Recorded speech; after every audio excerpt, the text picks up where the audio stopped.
And you create all these different parts that manage and encourage the development of yourself, because communication and sales ideally is about not just making money, but personal development and expression. I see it as an art form. Welcome to the My Future Business Show, where we get you in front of your best audience and keep you there. Not only are we interviewing the biggest names in business to help you become even more successful, we're inviting you to book your spot on the show to help you grow your business. So at the end of the call, make sure you fill in the interview application form at myfuturebusiness.com/interviews. Hi and welcome back to the My Future Business Show. My name is Rick Nusky. It's wonderful to have you here. If this is your first time, welcome. And if you have been here before and you're supporting the show, thank you very much for that support. It's making all of the difference knowing that the show is making a difference for you. Now, on today's show, I'm with the wonderful Tom Stern. Welcome to the show, Tom. Good to be here. Yeah, absolutely. I don't know why I'm saluting you. I've never done that before, but maybe it's the international flavor. You're one of our allies. Absolutely. Today is some sort of mission. It's never been a more important time to be a good ally, that's for sure and certain. So just for some context, Tom, I'm going to share with the audience that you're a former actor, you're a comedian, a writer, producer, talk show host, comic strip author, and author of the book Fear Less, Sell More. And we're going to be talking about how you found your way into sales and how to make that creative and an expressive experience where you can be of service to others through your book, and along the way we can hopefully make some money. How's that sound? It all sounds great. You did neglect, and I say that without reprimand, probably the single most important component to my experience vis-a-vis this book, which is that for 32 years I've been in executive search, 27 run my own firm. So part of my story is that I had all of this creative exposure and education and experience, and then that was translated, without my knowing it really, into professional success as a recruiter, where I pretty rapidly rose to the top 1% in the world of sole proprietors who do what I do, which is to place high-level individuals in corporate and consulting environments. So, fantastic. I have deconstructed my success in the book as a means of trying to share with anybody out there who's invested in communication, persuasion, professional track of sales, some ideas and approaches and philosophies that might help them to be more effective. And that's at Stern Exec, and I'd love to take a deeper dive into that a little bit later on if we could, but customarily speaking, we often spend a bit of time learning a bit more about you. So I guess where is home for you would be a good place to start? Well, it was initially in New York, then it was Los Angeles, and I've moved to the paradise of Carlsbad, California, northern San Diego.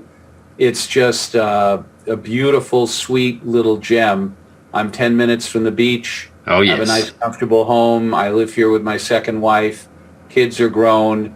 And most of my time is spent walking on the beach or writing or working on various searches or creative outlets. Yeah, I wonder about that. I think about somebody like you and how creative you are. Where do you get your inspiration from? Where do your best ideas come to you? Middle of the night? A lot of times they come to me through conversation. Everything in my experience has been a feedback loop. I am not obviously the intellect, nor the kind of individual that a physicist like Einstein would be, who could sit in his room and through thought experiments and gentle computation hypothesize and ultimately reconfigure the universe and how we look at it. I'm a social animal. So CEO Dad, the comic strip that I did over 600 strips and had 2 years of circulation, 2.5 million in a bunch of different states, and then had a book based on it and a TV show based on it. That came in conversation. I was talking about my father, and I, with affection, but I said he ran the family like a business. He was a CEO dad. And somebody laughed, and somehow that connection and their sense of the irony of my comment, the amalgam of work and family in a kind of CEO dad exaggerated form, titillated them. And I thought to myself, maybe, just maybe, there's something there. There's something in there. And I spent the next 3 years pursuing it based on one person's laugh. Sometimes I go, Tom, maybe you ought to wait for 3 or 4 laughs before you dedicate like 5 years of your life. You need to quantify this first. Yeah, but everything has been through feedback loops. I don't do much in isolation, but the ideas will just pop into my head. You know, I'm playful. I like to be playful about people and situations, look at things differently, don't take anything too seriously. My motto for my firm is your career doesn't have to be work. And that idea kind of is foundational for my whole life. You talked about your father, and I always talk about this. I love to know where, I guess, early on in your life and your career as such, I guess the sources of inspiration. Who motivated you in the earlier days apart from your father? Oh, my mom. My mom was the greatest audience imaginable. The only problem was she loved me so much that I think over time I had to be right-sized because I anticipated the world would love me as much as my mom. It just rarely works out that way for most people.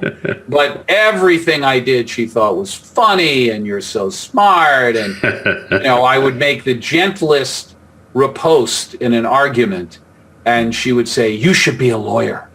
Oh, my God. You're brilliant. You're my golden child.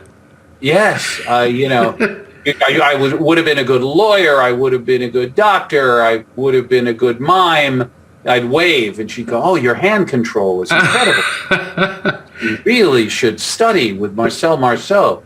So as exaggerated and silly as that was looking back, to a guy like me, a young child who didn't feel he could measure up with his dad and struggled in school, that was, it was really something that allowed me to continue and believe and have hope in the world and in myself. So I've always felt a great debt to my mom. I appreciate the feedback and you sharing that story, because I think it gives some great context. And I'd love to go to that moment in time where you went from doubt to self-realization and acknowledgement that, hey, look, I can do this. I can be a success. Because I know there are a lot of people on the show that get a lot of value from that.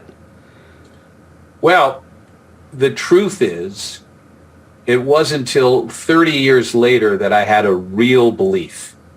I had a kind of fantasy belief in myself. And it allowed me to take risks, and I had occasionally very positive feedback. But I also came crashing and burning down a number of times. Briefly, when I was a comedian, I was the star of my school. My first audition, I got the Copacabana when it reopened in New York. That was a big thing. I got my first audition at Catch a Rising Star, the #1 club in all of New York. They said, "You can be a member." And I really felt I was fast-tracked for fame and fortune. And my first night there as a regular, I sat in the back and watched Robin Williams, Jerry Seinfeld, Jay Leno, and a bunch of others. And I realized, Tom, you are a remedial beginner.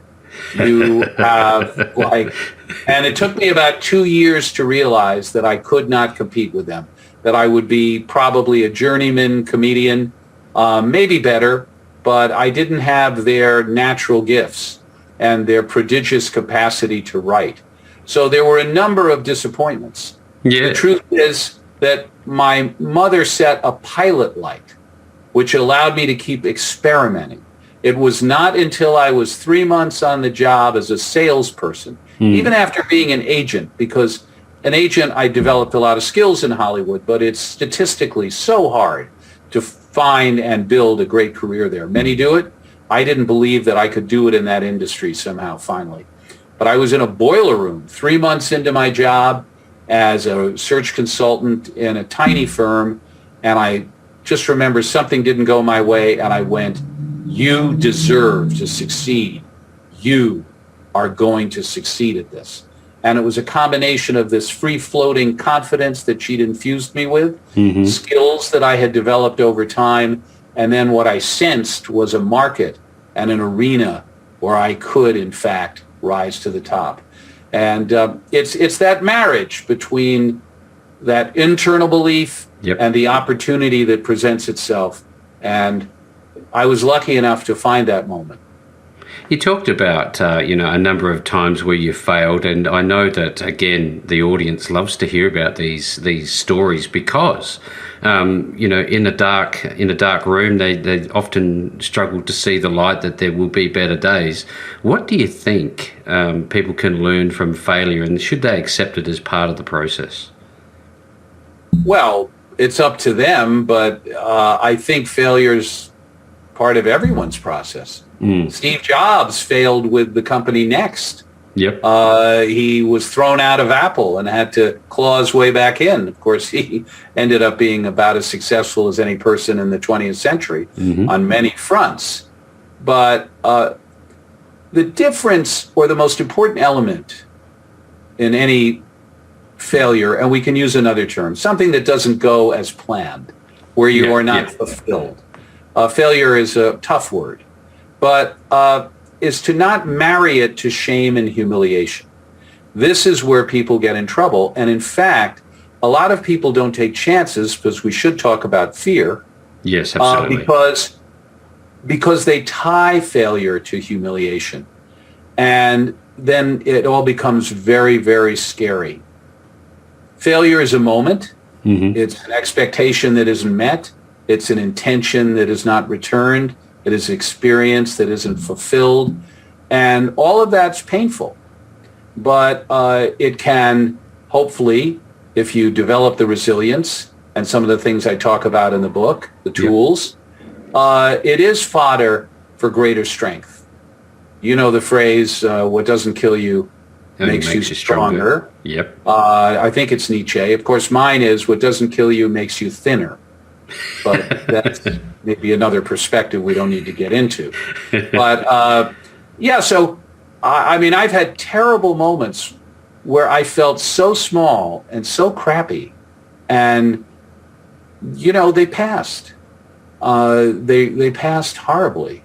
I mean, they were tough, but they faded, and that perspective is important, I think. Thank you for sharing. I want to now, if we could, just switch to the title of the book, Fear Less, Sell More, and where this all came from. What was the genesis of this book? Well, the genesis of the book is that I have lived a lifetime of anxiety. I've probably had more therapy than Woody Allen. Which, I mean, maybe I'm wrong, but I started with psychiatrists at like 4 years old. I had ADD and dyslexia. I didn't fit in school. I couldn't function in an academic environment. I had a lot of ideas and energy and hope, but much of it was vitiated, depleted by lack of results, and then all the pressure at home to succeed and carry the family name because there'd been so much success. And so my life was filled with terrible anxiety. And little by little, looking back, it was the little things that I did that helped me survive and ultimately became foundational for communication skills that I developed later. For instance, I used to lie in my bed filled with anxiety, not able to do my homework, and I would actually rock on my bed. It's called auto-soothing. And it's a kind of primitive form of managing your sympathetic nervous system when it's out of control. And I used to imagine myself as very successful and getting everything I wanted in life. And that imagination, that ability to dream, to create narratives, to see myself striving, to root for myself, to be an advocate, that was very, very powerful. And then I used to use my voice as a toy because I had very little frustration capability management, with putting together airplanes with glue. I'd get very frustrated quickly, a common ADD syndrome. And so I would use and play with my voice and imitate other people's voices and listen. And I didn't realize that what is called paralanguaging, or the lexolanguaging, which is nonverbal. Even if you're talking, it's not the content or the words, it's the tonality, the breath, the expression. was a critical skill in communication. And so what initially was playful and then observational, because I was always in trouble, principal's office, my father was mad at me. So I was constantly tracking the vocal tone of the individuals I was listening to, friend or foe, and trying to manage so many things in this intuitive and auditory and vocal universe that became a place that was like a playpen for me and a survival mechanism. Little did I know that I was being trained to work on the phone and in person, to develop a hierarchy, a scale of tones and attitudes that I could express and malleably adapt to situations so that I could be powerful and influential, and that how I talk to people was a door opener and a magic wand for results and success. So fear played a tremendous role in terms of it dominating my life and making it difficult, but it forced me into solutions that were trampoline effect on my future. That seems to give me some great insight into I guess, some of the core of the book in terms of inflection and pace at which one speaks. Would that be fair? Well, sure. There's a whole chapter on the voice. There's a chapter on acting. There's a chapter on spirituality. It's a book that's a story. I wanted to do something that was narrative, not too prescriptive. It's a story between a person who hires someone and mentors them through this fearless system of developing your senses, your imagination, your understanding of the human psyche. I have a methodology called the Inner Corporation, which is transposing a kind of corporate model onto the parts of the self. So that we're managing your chief resilience officer, your risk assessment officer, your internal leader, your the chief creative officer, the chief acting officer, your SVP in terms of vocal intonation. And you create all these different parts that manage and encourage the development of yourself, because communication and sales ideally is about not just making money, but personal development and expression. I see it as an art form, a performance art form.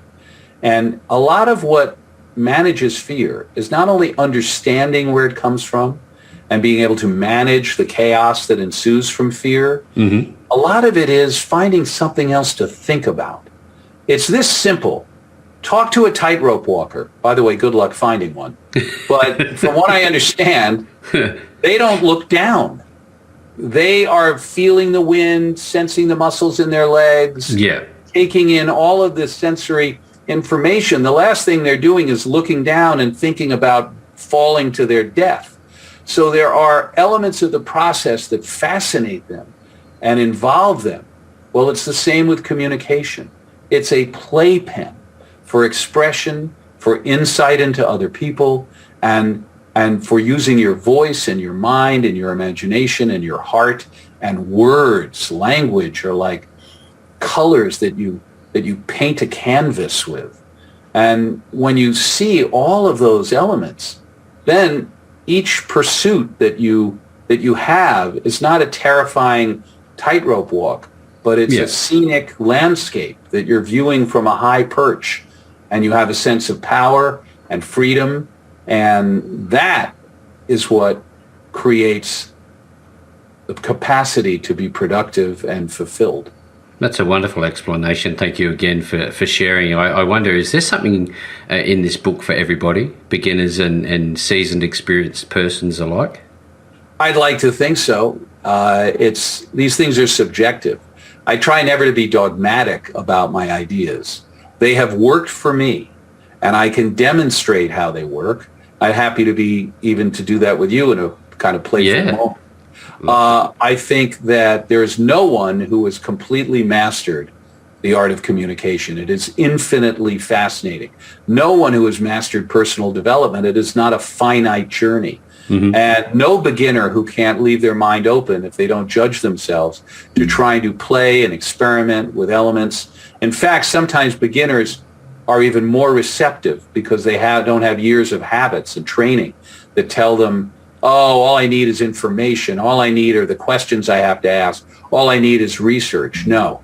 Communication is an improvisation. It's in the moment, and it's created through an unseen, invisible chemistry and electricity, and it's fascinating. And I'll give you an example. Yeah. To be influential and persuasive, there are moments when you need to have a voice of authority. You have to sense that need, and it's not going to come when someone is arguing with you, because a voice of authority will be perceived as argumentative. It's not when someone else is talking like an authority, because that means they're not looking for leadership at that moment.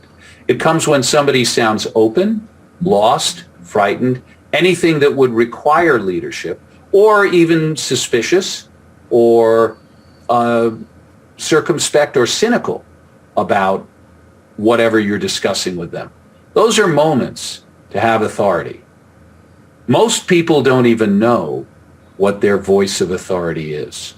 They may stumble on it occasionally, and they may not realize all the different forms of vocal authority. So vocal authority can be quiet and slow speaking, and can take time, because the authority being expressed in this moment is the residue of immense experience. And the individual is not experiencing anxiety. They are, in a reasoned way, without too much investment in the other person's response, because they've transcended that kind of codependency, expressing their authority. There's the authority of the person who is saying, I am here to direct you. You are going to be lost. My experience, which is significant, my passion, my opinion, my clarity in this moment tells me that I must be empowered and I must lead you to an idea. There's so many different ways in the moment that you can change your tone, the pacing of language, and you can express authority and confidence when appropriate. There are also moments when you want to be naive, curious, and led by the other person who needs to be in control at that moment. It's a dance that human beings do all the time when they order food, or when they introduce themselves, or when they try to grab a moment and create greatness. All of them require adjustments, sensitivity, and a passion and a need to survive. We do it all the time. We just don't realize it. It comes across like the idea that, reading the room, when you go to an event and you have to get a sense of what's happening in the conversations that you're having with complete strangers. Is that something that you can relate to? Well, sure. But the question is, how do you read the room? And then there's another complexity. And, these things are simple and they're also very complex. Yeah. So sometimes our ability to read the room is not only defined by our sensitivity to the subtle ways that people have tells. Do you know what a tell is? No, I don't. It's in poker. Somebody has a bit of behavior that lets you know if they're bluffing or whether they have a good hand. Well, poker face. Yes, but no, it's not just a poker face. No, because a tell is the opposite of a poker face.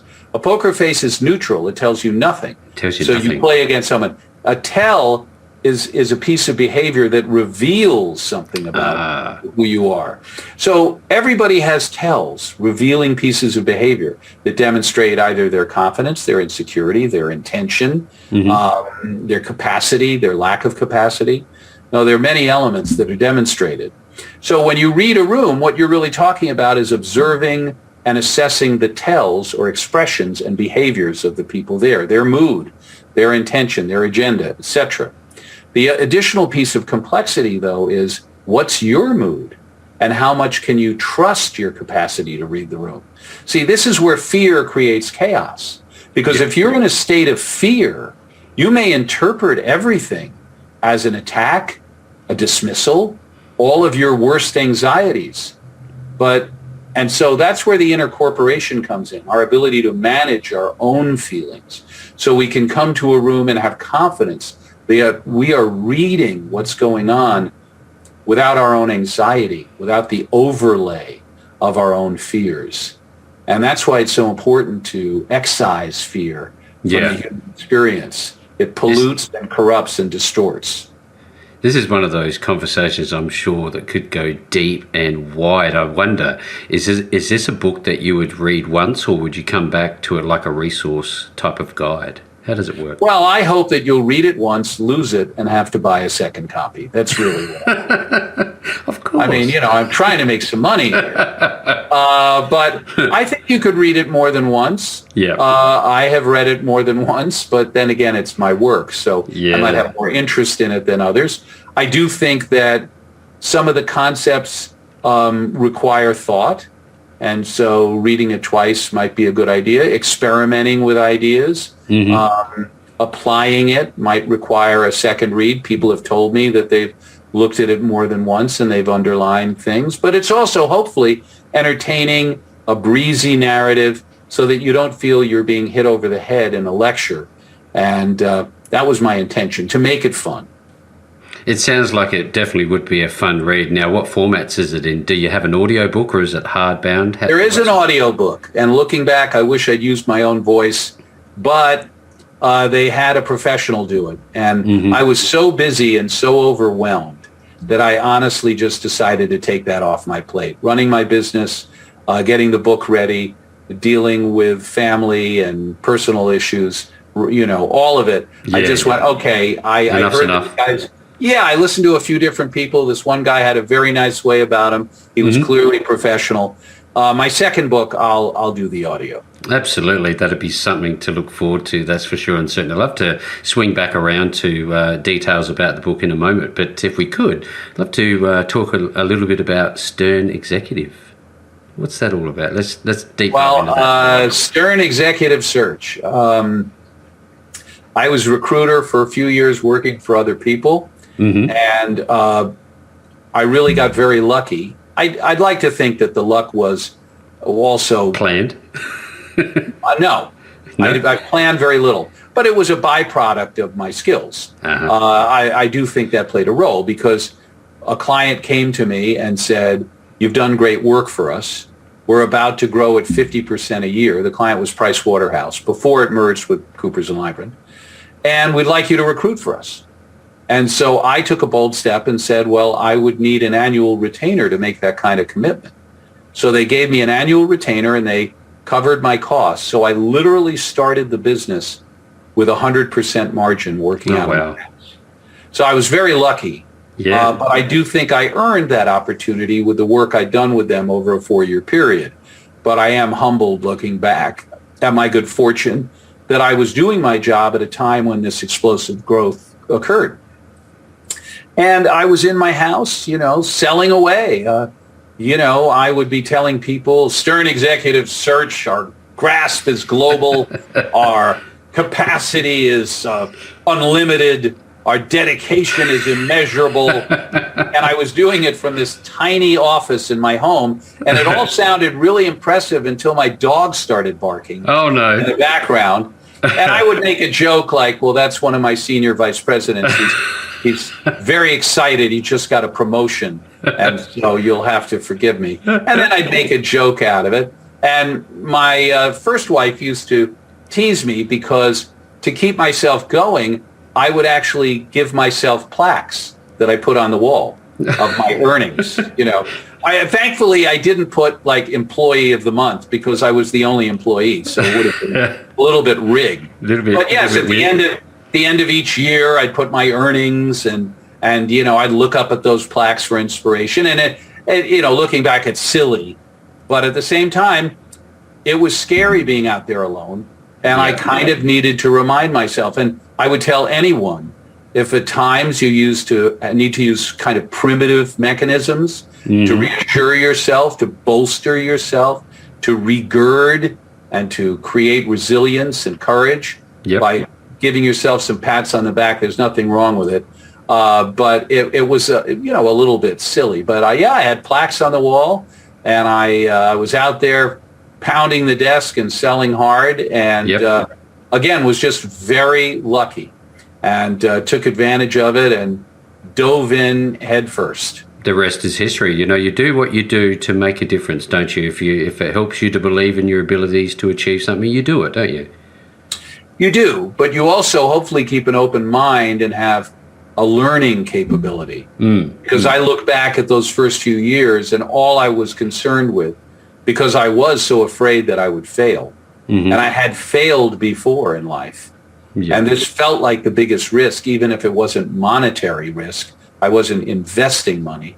I was very transactionally oriented. I was so obsessed with results. And that anxiety translated into a very aggressive style that was really controlling and effective, but at a cost. And I learned over time that if I could manage my fear and have more faith in my abilities and let go of outcomes, I could relax and build relationships. And that the gold, both in terms of generating revenue and in terms of fulfillment, was those connections, those relationships, deepening them.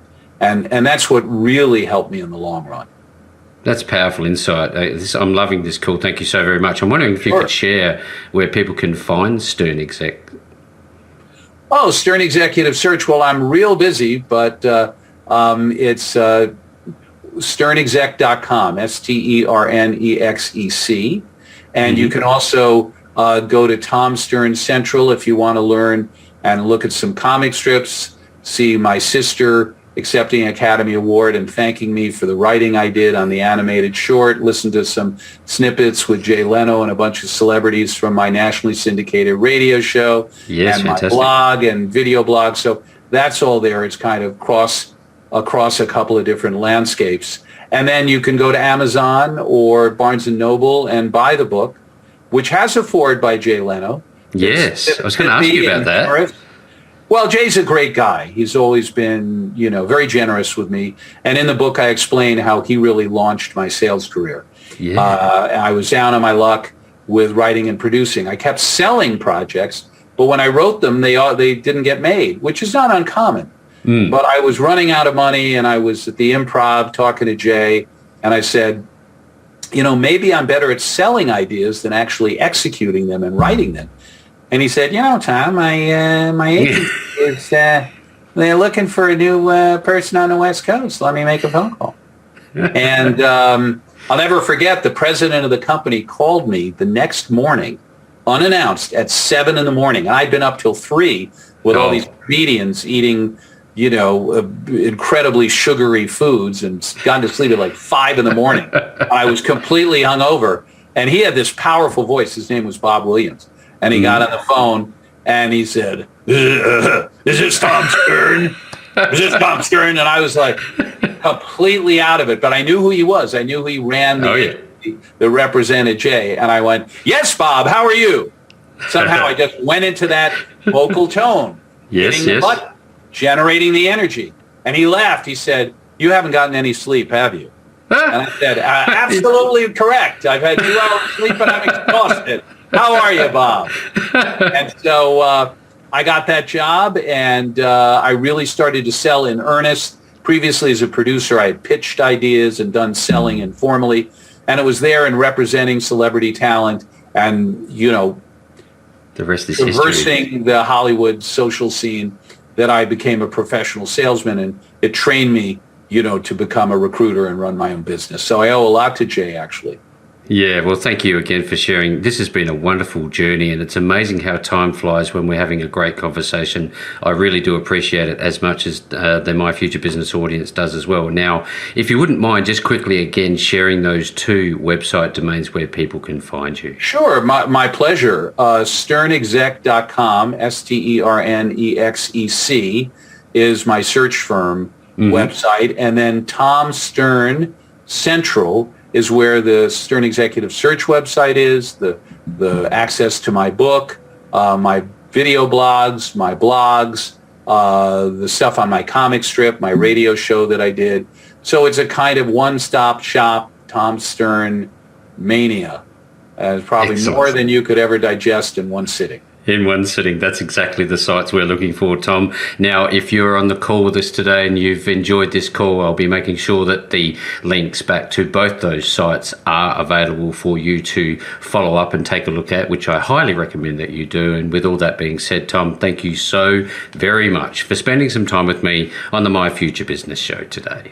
Rick, thank you for the opportunity. You've been a wonderful interviewer, and I've appreciated the chance to chat with you and meet you. Thanks for joining us today. If you enjoyed the call, then make sure to subscribe, leave a comment, share us with your friends, and book your spot on the show at myfuturebusiness.com/interviews. And if you're looking for solutions that will help grow your business, then visit myfuturebusiness.com/shop.